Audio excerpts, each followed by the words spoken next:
that ball on top of the Allied Chemical Tower starts to fall down, right? Yeah. And at the stroke of midnight, it's... Where is it? Well, I don't... just comes down somewhere. But it's an exciting moment, and we're going over there right now.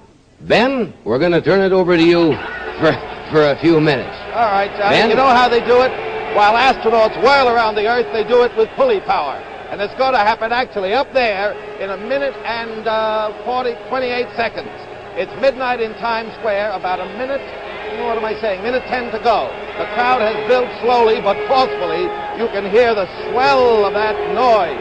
There are signs sprinkled all through from youngsters hoping they'll get their hometown on the TV cameras. Many of them say just Happy 66. They've been shooting off those 6-inch or whatever salutes, making a big, big bang, trying to say hello to the new year of 66, while a couple of miles from here, Mayor Lindsay is biting his fingernails, and Michael Quill is holding us in the threat of a transit strike in New York. But inevitably, the clock is starting to show that the ball is moving. If you look up there, see it's moving from the 100-foot tower on the Allied Chemical Building. Used to be the Times Tower. Now the Allied Chemical Tower, it's 100 feet, 50 rather, 40, 30, 20. The ball is slowly moving as the seconds tick off. About 25 seconds to go. When it hits the bottom, it'll be the new year. And from Presque Isle in Maine to Melsinfilia in California, there are wishes for happiness across this broad land in the new year ahead. Just a few seconds to go, and then 2,000 watts in 8 bulbs means 16,000 watts of happiness for the new year.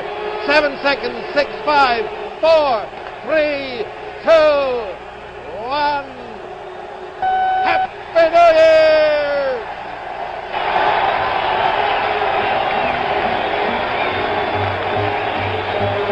There on the side of the Allied Chemical Tower, an innovation, we have it spelled out in great big letters. Didn't know about that, 1966. So there's the end of the year, which was featured with the escalation of the war in Vietnam and the Dow Jones hitting a new high, just 30 points short of 1,000 just today. Boom at the home front, increasing war overseas.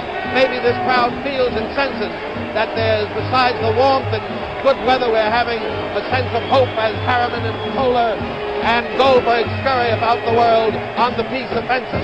And the year that's going to bring us, incidentally, no more taxes and cabarets and theaters, and an increase in Social Security tax for Medicare. So take it or leave it, you've got the new year of 1966.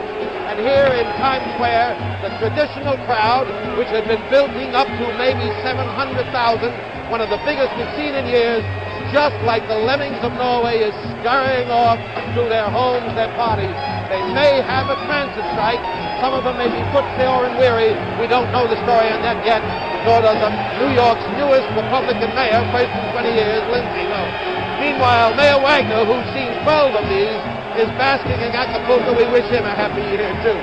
There's the story in Times Square. To you, Johnny Carson, and to all your friends, this is Ben Brower saying the very best to you in this new year as we look at this annual renewal of one of the amazing spectacles of American life. Why the young people, most of the young people, gather here in this triangle made by 7th Avenue and Broadway, we don't know.